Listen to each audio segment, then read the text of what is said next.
Across the country, First Nations people took to the streets today, angry over what they say has been a miscarriage of justice for Yamatji woman Ms Clarke. We're still out on these streets and we're still fighting the same battle that our people stood in front of us for generations. The protests follow last Friday's jury verdict to acquit a WA police officer charged with Ms Clarke's murder. Understand my voice is shaking.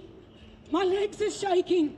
I have tears running down my face right now. I've had this feeling watching this trial that she hasn't been, treated as a woman, a human. Ms Clarke, a mother of one, was shot dead 2 years ago in Geraldton, 400 kilometres north of Perth.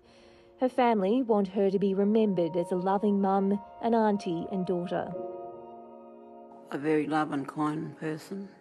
She was very loving and caring with all the kids and that. Ms Clarke had had dozens of interactions with the criminal justice system in her short life, and her mental health had deteriorated. The 29-year-old had battled with a drug addiction since she was a teenager. In late August 2019, Ms Clarke was released from the Bandiap Women's Prison. On September 7, the 29-year-old called police in serious distress and was admitted to the Sir Charles Gardner Hospital in Perth.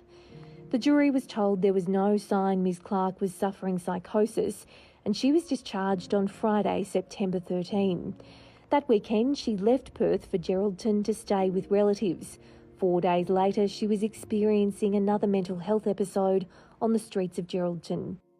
Police went searching for Ms Clarke on the evening of September 17.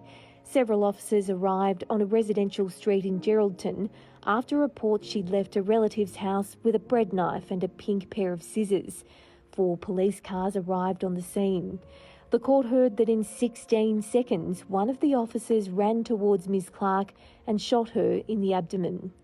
Her family were notified that she'd died at the Geraldton Hospital an hour later. It was the doctor that had told me on the phone, "I'm sorry, your sister is deceased." And I just shouted and with not anger, it was more scared and afraid of how it happened, I guess. A murder trial in the Supreme Court of Western Australia this month examined whether the officer who shot Ms Clarke had exercised an unnecessary use of force. It was the first time a police officer had been charged with murder in the line of duty in almost 100 years in Western Australia. It's not for me to be judge and jury. We have to put the evidence before the court. And as we all know, a jury in the appointed court heard the evidence and they acquitted that officer of this charge. The Police Commissioner in Western Australia says his force is committed to improving the relationship with Aboriginal people. I've expressed my sorrow and regret, and I'm sorry that Josie lost her life in this way. I've said that to the family. No one wants this situation and this sort of consequence. In Geraldton, on the day of her death, Ms Clarke had told relatives she wanted to go and see her son and she thought she might die. Mental health, as well as a lot of the systems, failed her, at the time. She didn't know who to turn to anymore.